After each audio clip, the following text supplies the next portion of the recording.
Bueno, pues vamos a orar para poner este tiempo en manos del Señor, que es lo importante, para que el Señor nos hable en esta mañana a través de su palabra. Señor, queremos darte muchísimas gracias en esta mañana. Gracias porque tenemos este regalo que tú nos das de poder abrir tu palabra, de poder escucharte, Señor, de poder aprender acerca de ti, acerca de tu carácter, acerca de tu amor, acerca de tu misericordia, de tu justicia, Señor, de todo lo que tú eres y has hecho a lo largo de la historia. Señor, queremos en esta mañana que tú nos hables y queremos pedirte que quites los obstáculos de nuestro corazón, de nuestra mente, que podamos estar concentrados para escuchar tu voz, para, Señor, que también no sea yo un obstáculo, sino una herramienta tuya, Señor, que tú puedas usar para hablarnos en esta mañana. Ayúdanos a escucharte y a llevar tu palabra a la obra, Señor. Y lo pedimos en el nombre de Cristo Jesús. Amén. Bueno, nuestro pasaje hoy está en el libro de Oseas, en el capítulo 4, y son los primeros 10 versículos. Oseas 4, del 1 al 10. Seguimos esta serie sobre profetas menores. Seguimos todavía en el primer libro, en el de Oseas. Y ya vamos a empezar el cuarto capítulo. Y en realidad ya hemos visto una dinámica que es la que se va a partir de ahí vamos a movernos en el libro de Oseas, ¿vale? Ya hemos visto las líneas generales del libro. Tenemos, por un lado, el matrimonio de Oseas con una mujer fornicaria, con una mujer infiel, prostituta, que representa al pueblo de Dios, realmente. El matrimonio de Oseas y su mujer representa la relación entre Dios y su pueblo. Y desgraciadamente el pueblo de Dios había fracasado una y otra vez, había ido en pos de la idolatría, había ido en pos de riquezas, había ido en pos de cualquier cosa que no fuera Dios mismo. Se había apartado una y otra vez. Y el Señor juzgaba, castigaba el pecado, pero perdonaba y volvía a tender la mano. Y otra vez el pueblo volvía a pecar y otra vez se repetía el ciclo una y otra vez. Y aquí lo está expresando todo de una forma que lo podamos entender. Y para eso el Señor utiliza al profeta Oseas y su matrimonio. Y entonces, igual que el marido que ha sido traicionado, se siente mal, se siente dolido, se siente abandonado, es para que podamos entender un pequeño reflejo de cómo Dios se siente con su pueblo. Aquí, en este caso, con el reino de Israel, el reino del norte a quien se está dirigiendo. Antes de seguir, voy a leer los 10 versículos para que podamos centrarnos y luego vamos a ir analizando poquito a poco, ¿vale? Para ver qué podemos sacar, qué enseñanza podemos extraer de lo que tenemos hoy. Y es que tenemos ahora por delante unos capítulos donde el Señor va a ponerse muy firme con el pueblo de Israel. Va a tener que denunciar lo que ha hecho, su pecado, y es imprescindible, porque si no se reconoce el pecado, no puede haber perdón. Entonces vamos a ver estos primeros 10 versículos. Oseas 4, versículo 1. Oíd palabra de Jehová, hijos de Israel, porque Jehová contiende con los moradores de la tierra, porque no hay verdad, ni misericordia, ni conocimiento de Dios en la tierra. Perjurar, mentir, matar, hurtar y adulterar prevalecen, y homicidio tras homicidio se suceden. Por lo cual se enlutará la tierra, y se extenuará todo morador de ella, con las bestias del campo y las aves del cielo, y aún los peces del mar morirán. Ciertamente, hombre no contienda ni reprenda a hombre, porque tu pueblo es como los que resisten al sacerdote. Caerás, por tanto, en el día, y caerá también contigo el profeta de noche, y a tu madre destruiré. Mi pueblo fue destruido porque le faltó conocimiento. Por cuanto desechaste el conocimiento, yo te echaré del sacerdocio, y porque olvidaste la ley de tu Dios, también yo me olvidaré de tus hijos. Conforme a su grandeza, así pecaron contra mí. También yo cambiaré su honra en afrenta. Del pecado de mi pueblo comen, y en su maldad levantan su alma. Y será el pueblo como el sacerdote. Le castigaré por su conducta y le pagaré conforme a sus obras. Comerán, pero no se saciarán. Fornicarán, mas no se multiplicarán, porque dejaron de servir a Jehová.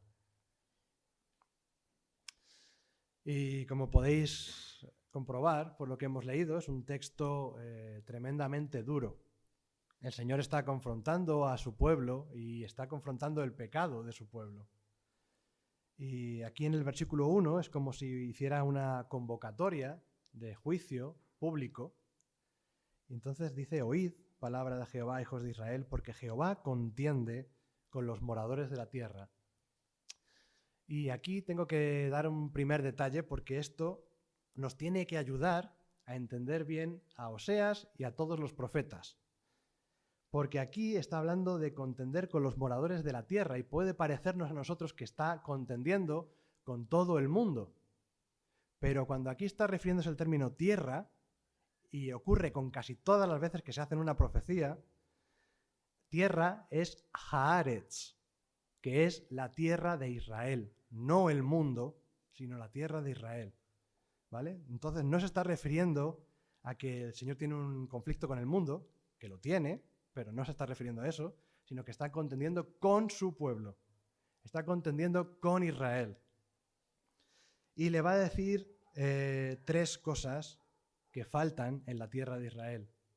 En la tierra donde se supone que vive el pueblo de Dios. Y esto es muy importante. Donde se supone que está el pueblo de Dios, ¿sabéis qué pasa?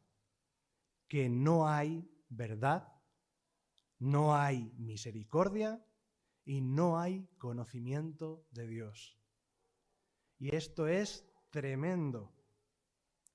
La causa por la que Dios está contendiendo con su pueblo es que no hay lo más básico en la tierra de Israel. No hay verdad. Si no hay verdad, ¿en qué se basa todo lo que hacen y lo que dicen? Si no hay verdad, es todo falso, todo mentira. Claro, van en pos de ídolos falsos, van en plan de riquezas falsas, van en plan para ponerse a ellos por delante, poniendo falsas esperanzas al pueblo, porque la verdad está en Dios, no en sus propias fuerzas. No hay misericordia. Y si no hay misericordia, ¿quién va a atender a los pobres? ¿Quién va a atender al huérfano y a la viuda? Están abandonados en la tierra de Israel. No hay conocimiento de Dios. ¿Quién sabe algo de Dios aquí? Nadie estudia la palabra de Dios. Nadie va a nada, porque tienen una religión mezclada con idolatría. No hay conocimiento real de Dios. Y esto es algo terrible, porque ellos deberían ser ejemplo, porque ellos estaban puestos sobre la tierra para ser luz en el mundo, para que las demás naciones mirasen a Israel y dijeran: es el pueblo de Dios, tenemos que seguirles. Son un ejemplo para nosotros, son alguien en quien tenemos que fijarnos y seguir sus pasos. Pero era todo lo contrario. Entre los corruptos de la tierra eran los más corruptos. Y es algo que no podía pasar el Señor por alto. ¿Cómo son los habitantes de Israel? ¿Cómo son? Nos lo dice el versículo 2. Perjurar, mentir, matar, hurtar y adulterar prevalecen, y homicidio tras homicidio se suceden. Hemos visto en el versículo 1 lo que faltaba. Y cuando falta eso, ocurre esto. Cuando no hay verdad, cuando no hay misericordia, cuando no hay conocimiento de Dios, hay perjurio y mentira. Perjurio y mentira. Los juramentos no valen, son falsos. No hay verdad en su corazón, ni en su palabra, ni en sus actos. Todo es falso, todo es mentira. Matar, hurtar y adulterar. Fijaos. No está diciendo cosas pequeñas. A lo mejor a alguien le puede parecer pequeña la mentira, pero ni la mentira es pequeña, ni lo que viene después como consecuencia es pequeño. Es matar. es hurtar, es adulterar y homicidio tras homicidio. ¿Y sabéis qué es lo que más triste me pone de todo esto? Que me recuerda a la sociedad cristiana de hoy en día. Porque en la sociedad cristiana de hoy en día ocurre lo mismo.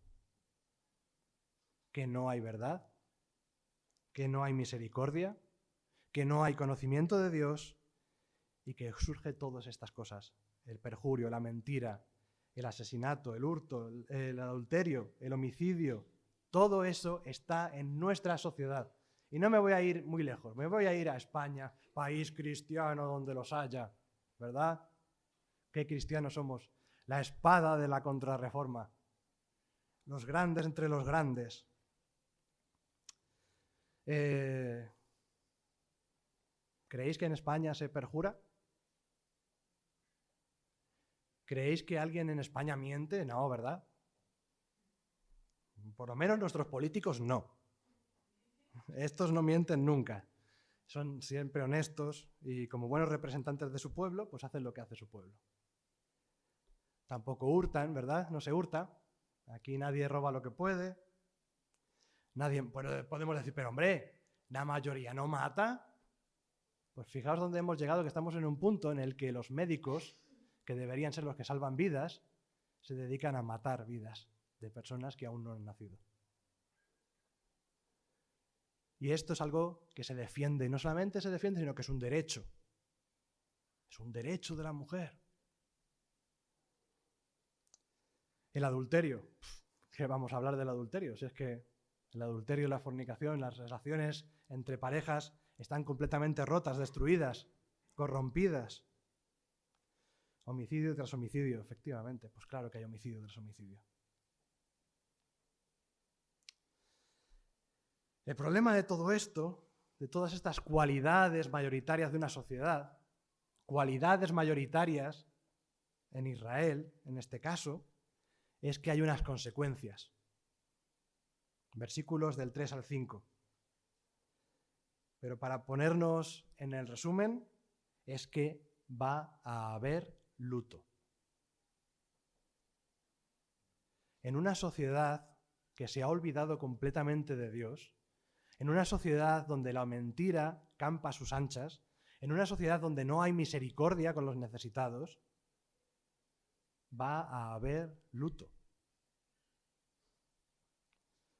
Por lo cual se enlutará la tierra, se extenuará todo morador de ella, con las bestias del campo y las aves del cielo, y aun los peces del mar morirán.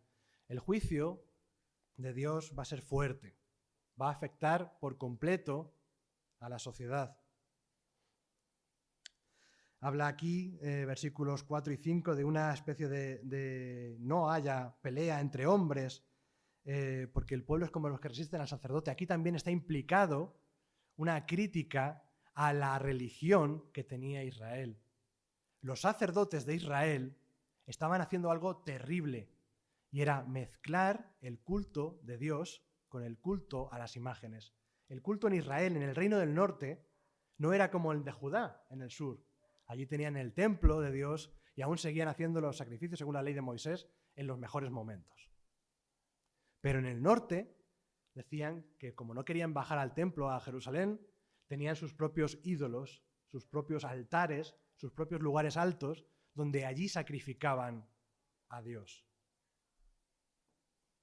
Y habían hecho su culto mezclado con idolatría y estaba completamente corrompido. Afortunadamente, eso no lo tenemos en España. ¿O sí? ¿Qué ocurre cuando coges las cosas de Dios y las mezclas con otro tipo de ideologías? ¿Qué ocurre cuando las cosas de Dios las dejas de lado para hacerlas a tu manera? ¿Qué pasa cuando Dios ya no es el Dios de la Biblia y es el Dios que yo quiero? Y yo quiero que mi Dios sea el Dios, pues yo qué sé, que todo lo ama, hasta el pecado. O yo quiero que Dios sea el que defiende mis ideas raras. Pero no es el Dios de la Biblia. Si hacemos esto, estamos cometiendo un pecado igual que el que estaba cometiendo Israel. Y el pecado de Israel era tremendo. Estaba en la sociedad, estaba en cualquier ápice de la sociedad, desde el principio. Estaba en la religión, completamente corrompida. Y ahora, quiero que os fijéis, porque aunque a pesar que parece que paso de puntillas por este texto, quiero centrarme en un versículo solamente. Y es el centro de la predicación hoy. Es el versículo 6. Mi pueblo fue destruido, y aquí os puede sonar un poco raro porque habla como en pasado. Fue destruido. Y esto es otra de las claves para entender la profecía. Los profetas en el Antiguo Testamento muchas veces hablan en pasado para hablar de un futuro que se va a cumplir sí o sí. Cuando es un futuro seguro, lo expresan en pasado, como que ya ha ocurrido, como que ya está establecido, ¿vale? Por eso algunas versiones lo traducen directamente en futuro, para que lo entendamos mejor y no nos dé confusión. Y está bien traducido así, ¿vale? Pero la idea cuando lo veis aquí, mi pueblo fue destruido, es mi pueblo será destruido con toda seguridad. ¿Por qué? Porque le faltó conocimiento. No conocían al Señor.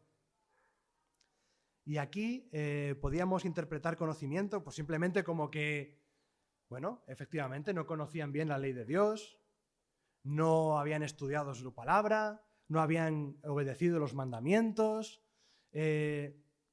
pero aunque esto es verdad, es correcto, el término que utiliza aquí Oseas va mucho más allá. Porque este conocimiento del que habla es un conocimiento que habla de intimidad y que también se utiliza cuando Dios habla, la palabra de Dios habla acerca de las relaciones sexuales. Cuando Adán conoció a Eva y engendró a Caín, por ejemplo, ese conocimiento tan íntimo, aquí a veces se utiliza para relaciones sexuales, pero aquí se está utilizando para una intimidad profunda. ¿Recordáis que en los capítulos anteriores de Oseas estábamos viendo cómo Dios deseaba restaurar a su pueblo para que tuviera una relación íntima con Él? Que la unión fuera total entre el pueblo y Dios. Una unión absoluta. Pues ese conocimiento no estaba.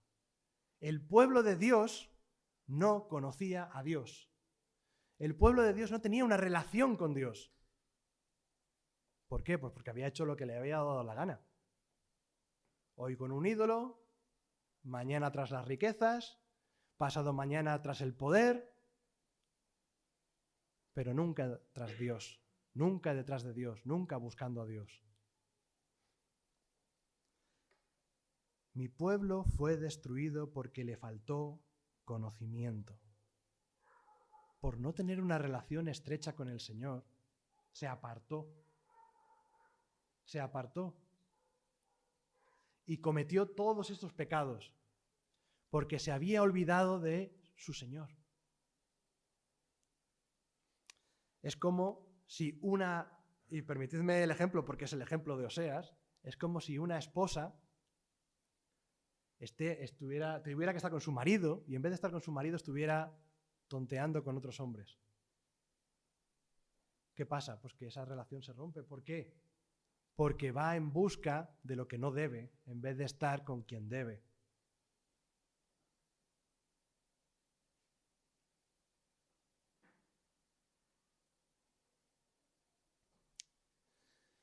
Es algo descorazonador.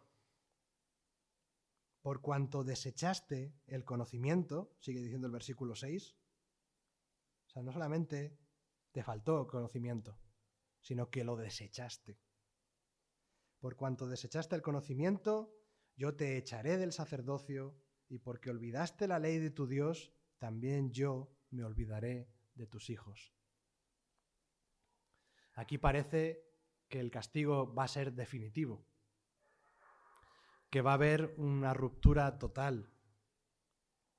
Y ciertamente es lo que merece, y ciertamente el castigo fue severo, muy severo y muy duro.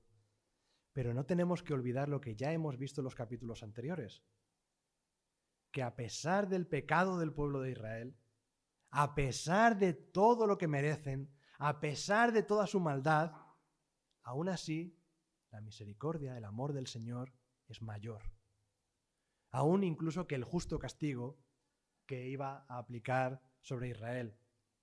Y esto va a ser algo que se va a repetir en los capítulos siguientes. Ahora vienen una serie de capítulos donde vamos a ver cómo el Señor a través de Oseas dice al pueblo de Israel: has pecado, has hecho esto y te has olvidado de mí una y otra vez, te has vuelto a los ídolos una y otra vez, pero yo te amo. De repente aparecen esos destellos de esperanza. Pero yo te amo y quiero que vuelvas a mí. Pero yo te amo y quiero que te arrepientas. Pero por favor, arrepiéntete y vuelve a mí. Una y otra vez. El llamamiento al arrepentimiento. Otra de las grandes cualidades de los profetas. Los profetas se caracterizan porque denuncian el pecado, lo denuncian, a veces descarnadamente, y llaman al arrepentimiento. Porque es a lo que el Señor llama, porque es lo que el Señor quiere, porque es lo que el Señor demanda. El Señor no quiere que nos destruyamos. El Señor no quiere que nos perdamos. El Señor quiere salvarnos. El Señor quiere amarnos. Entonces, ¿qué hace falta? Pues hace falta arrepentimiento. Hace falta volvernos a Dios, convertirnos de los pecados, de los ídolos, a Dios. Es imprescindible, imprescindible, para que podamos tener conocimiento real de Dios. Y el conocimiento no es saberse la Biblia de memoria, no es saberse muchos versículos. El conocimiento es tener una relación personal con Dios. Y eso es posible a través de Jesucristo. Y lo vamos a ver un poco más adelante. Entonces, ¿qué más va a haber aquí? ¿Qué más juicio va a haber? Los versículos del 7 al 10 nos hablan de esto que va a ocurrir. Conforme a su grandeza, ellos se hicieron grandes, se pusieron por encima de todo, y recordad que estamos hablando de una predicación en el reino de Jeroboam II de Israel, el rey que más territorio tuvo de todo Israel, el que consiguió expandir sus fronteras, cuando decían la gente: ahora estamos en el apogeo, ahora sí que Israel es grande y poderosa, y además vamos a aliarnos con los asirios y vamos a destruir a Judá, que está en el sur. Ahora se creían grandes, pero ellos caerán. También yo cambiaré su honra en afrenta. Y del pecado de mi pueblo comen, y en su maldad levantan su alma. Una vez más, esto tiene que ver con el sacerdocio, con esa religión, donde precisamente, ¿de qué se alimentaban los sacerdotes? De las ofrendas que traían los fieles. ¿Y las ofrendas a qué se estaban dando? A los ídolos. De su pecado, ellos estaban alimentando. Ellos, que debían guiar al pueblo hacia Dios, estaban haciendo lo contrario. También una llamada de atención para aquellos que tienen puestos de responsabilidad. Si pecamos y hacemos pecar a los demás, el Señor tiene algo contra nosotros muy fuerte. Y será el pueblo como el sacerdote. Le castigaré por su conducta y le pagaré conforme a sus obras. Y el versículo 10 es un versículo de insatisfacción total. Porque todo eso que están buscando fuera de Dios no les va a satisfacer. No va a haber nada que les compense el haber abandonado a Dios. No van a sentirse bien. Comerán, pero no se saciarán. Fornicarán, mas no se multiplicarán. ¿Por qué? Porque dejaron de servir a Jehová. Dejaron de servir al Señor.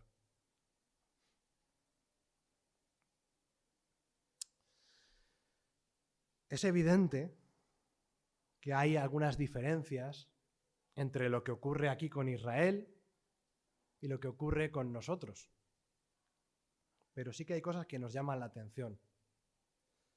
En cuanto a juicios, tenemos que darnos cuenta de que Dios juzga a todas las naciones, a todas, incluido a las naciones elegidas por Dios, como era Israel.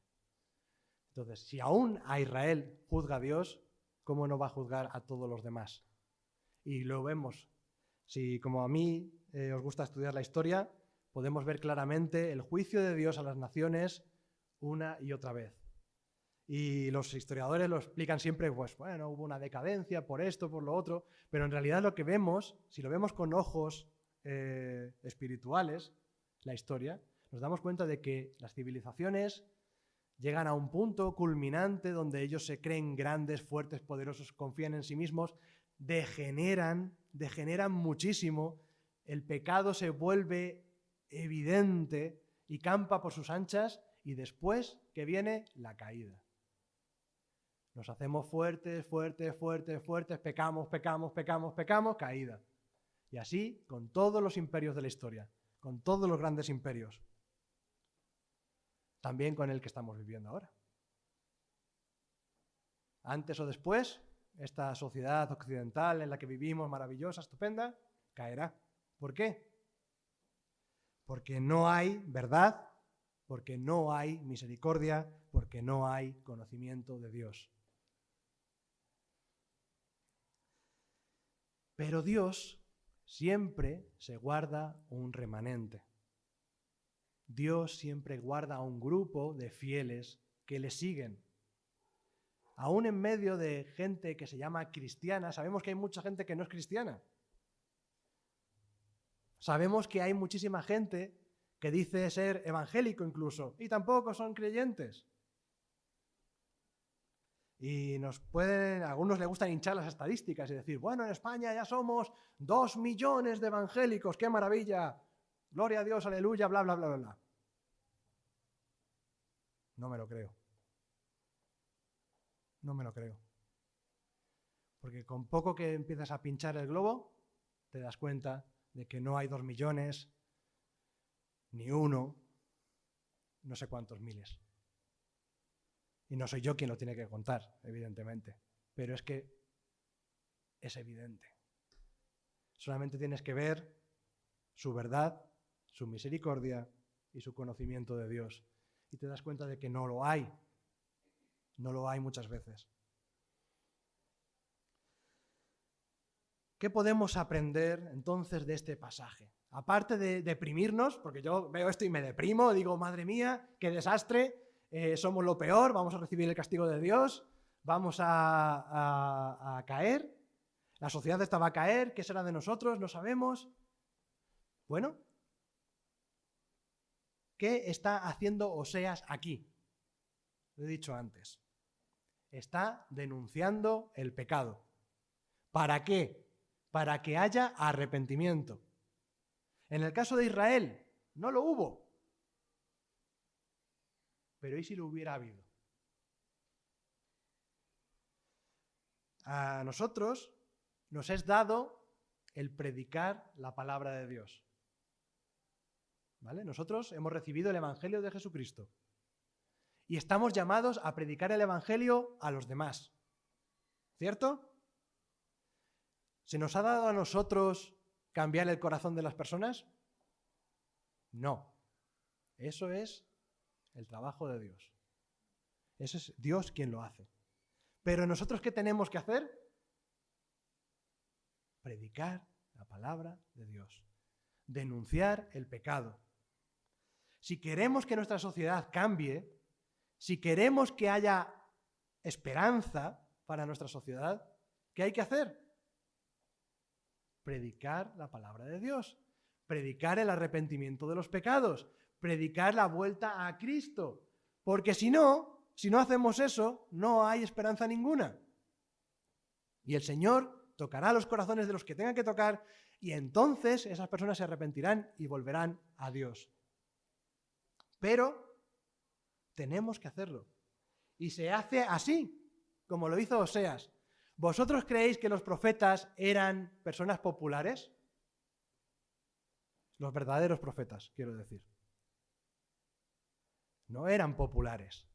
Porque venían y te aguaban la fiesta. Estabas aquí con todo maravilloso. Tenemos el país más grande. Tenemos la fuerza militar más grande que hemos tenido nunca. Por fin somos prósperos. Nos va todo bien. Y viene un señor aquí y nos dice, oye, que sois pecadores, que el Señor nos va a castigar.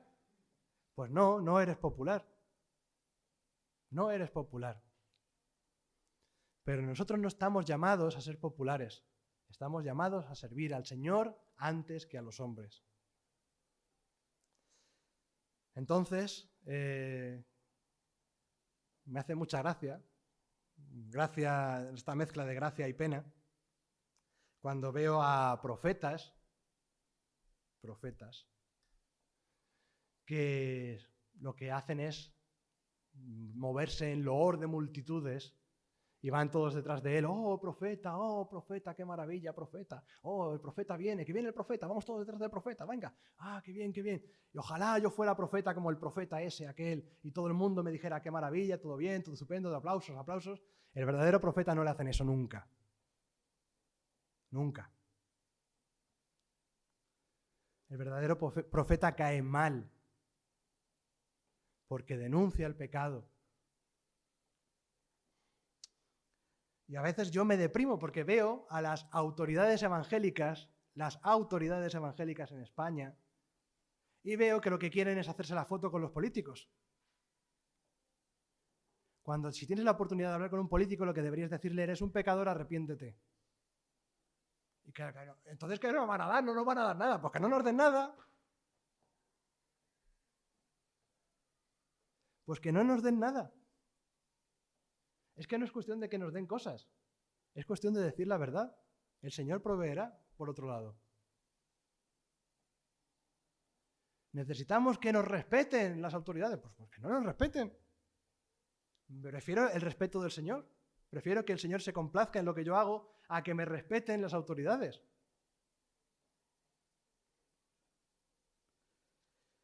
Entonces, nosotros tenemos que seguir la enseñanza de los profetas. Y en ese sentido, profetizar. Vosotros sabéis, igual que yo sé, lo que está mal en la sociedad. Lo que está mal en cualquier cosa. Tú ves el pecado, lo tienes que reconocer y lo tienes que denunciar. ¿Y no te va a traer amigos? Pues a lo mejor no. O sí. Porque el Señor puede tocar el corazón de esa persona. Quería leer en Lucas, capítulo 3,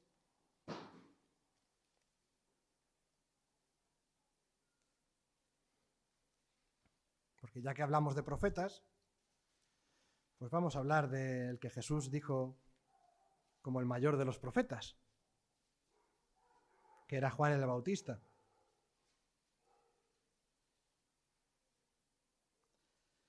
Capítulo 3, versículo 3, está hablando de Juan.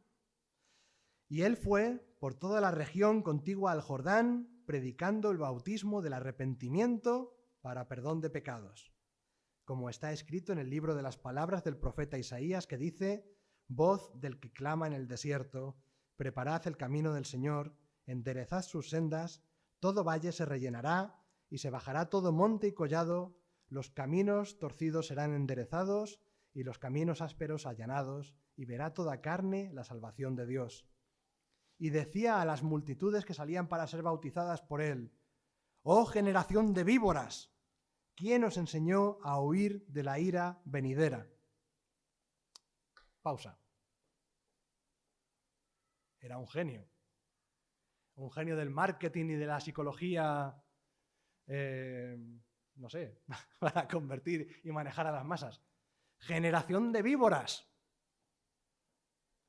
¿Qué más se puede decir? O sea, este hombre era un hombre claro, muy claro. Versículo 8. Haced pues frutos dignos de arrepentimiento y no comencéis a decir dentro de vosotros, tenemos a Abraham por padre, porque os digo que Dios puede levantar hijos a Abraham aún de estas piedras.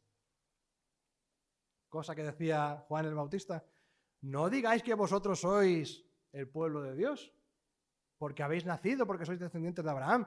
No, no, no.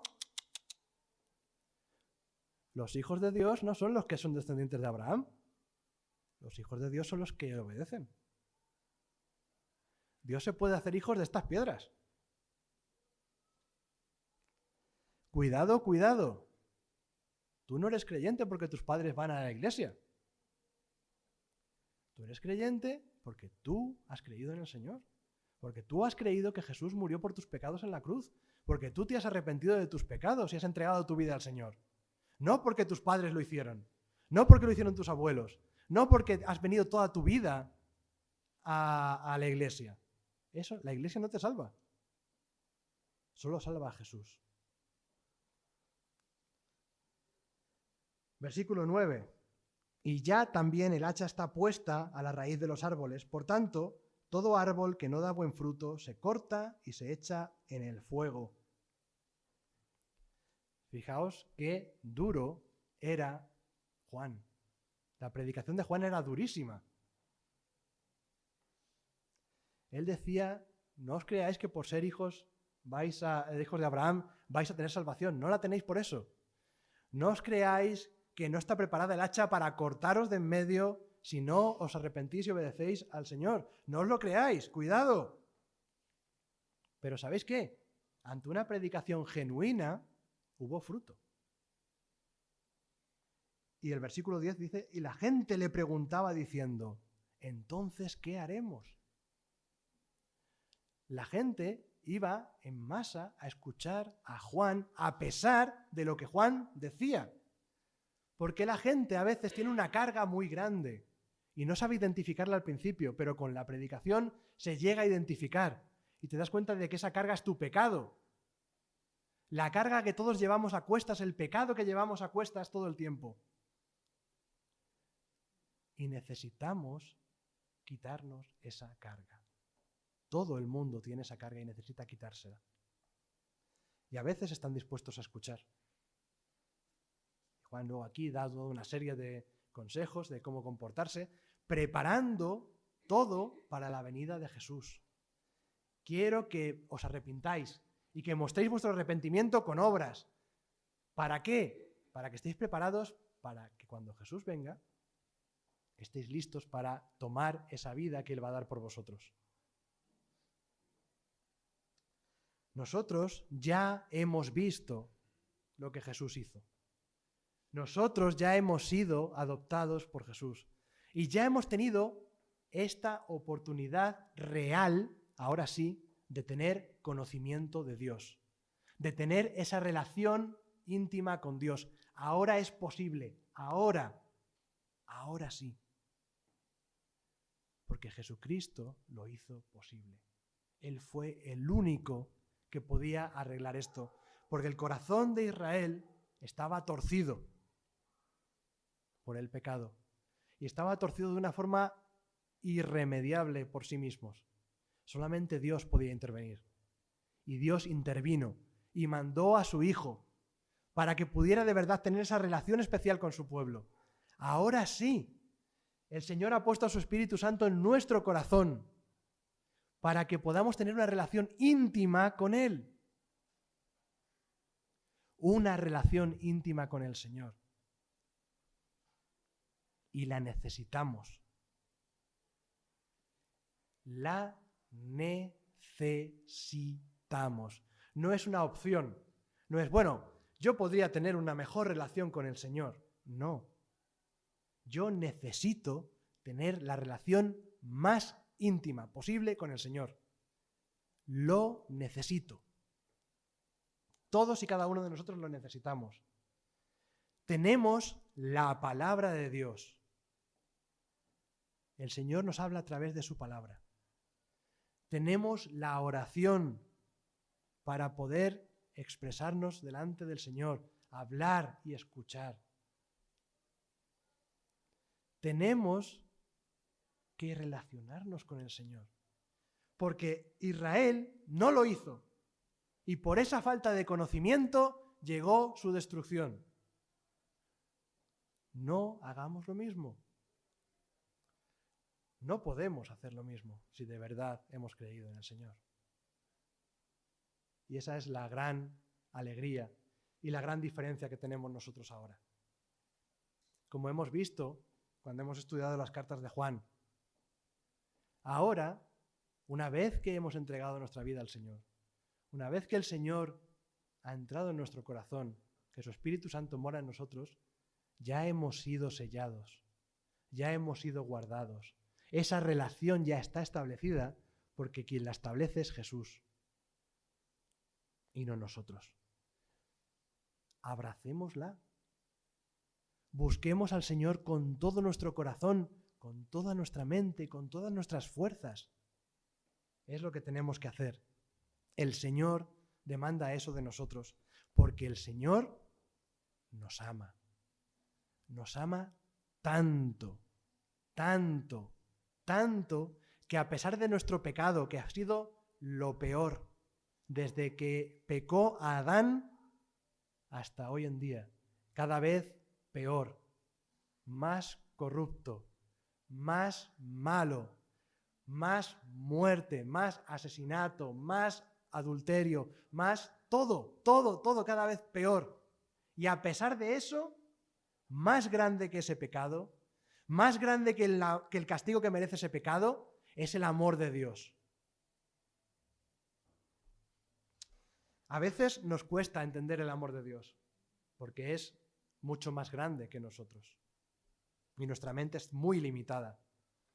Pero a veces esto nos ayuda, el pensar qué castigo se merecen los malos. Pues sí, los que hacen todas estas cosas tan malas se merecen el peor de los castigos. El peor de los castigos. Ahora imagínate un amor mayor que el castigo que se merece esas personas. Pues aún así te quedarás corto con el amor de Dios. Pero para que os deis cuenta, en un pequeño atisbo, en un pequeño boceto de lo que es el amor de Dios, que ese Dios que se enoja tanto contra el pecado, ese Dios que no soporta la infidelidad de su pueblo, es el Dios que está tendiendo la mano. Es el Dios que está diciendo, te amo, arrepiéntete y vuelve a mí. Eso nos lo dijo a cada uno de nosotros que hemos creído, nos lo dijo en un momento y nosotros decidimos hacerlo. Decidimos arrepentirnos, nos arrepentimos y dijimos, sí Señor, me arrepiento, creo en ti, creo que tu Hijo Jesús murió por mí en la cruz. Toma mi vida y úsala para ti. Eso es lo que tenemos que hacer y decir cada uno de nosotros. Y vivir esa relación. No se acaba en ese momento cuando nos convertimos. Hay todo un caminar con el Señor, todo un conocerle. Es que la palabra conocimiento abarca tanto. Es saber más cosas, es tener relación, esa relación íntima, pero es que es ese caminar juntos, es que es todo eso a la vez. Es maravilloso, maravilloso.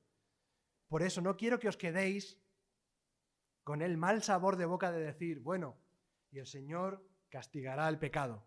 Sí, efectivamente, el Señor castigará el pecado. Pero pensad en esto, que el amor de Dios aún es más grande.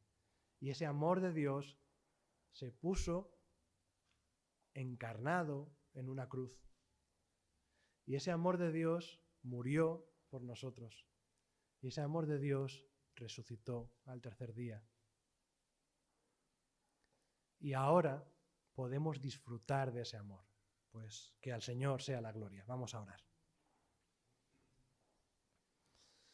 Bendito Señor, te damos muchísimas gracias por tu palabra. Gracias, Señor, por que a veces necesitamos, Señor, ser señalados, ser tocados, ser humillados por nuestro pecado, las cosas malas que hacemos, las cosas malas que hemos hecho al apartarnos de ti, al no obedecerte, al caer en el pecado una y otra vez, la desobediencia. Señor, pero tenemos tanto que agradecerte, Señor, porque tú no nos has pagado conforme nos merecíamos. Tú nos has amado tanto, nos has dado tanto amor, tanta misericordia, Señor, tanta gracia. Queremos, Señor, exaltarte por eso, Señor. Queremos enaltecerte, queremos, Señor, pues darte las gracias con nuestra vida y con nuestro hacer diario. Señor, ayúdanos a conocerte mejor, a conocerte de verdad, a conocerte cada día, Señor, tener esa relación contigo. Gracias, Señor, porque tú has puesto todos los medios, porque tú lo has hecho posible y tú eres el que lo ha conseguido. Bendito Señor, alabado seas. Despídenos, Señor, con tu paz y con tu bendición. En el nombre de Jesús. Amén.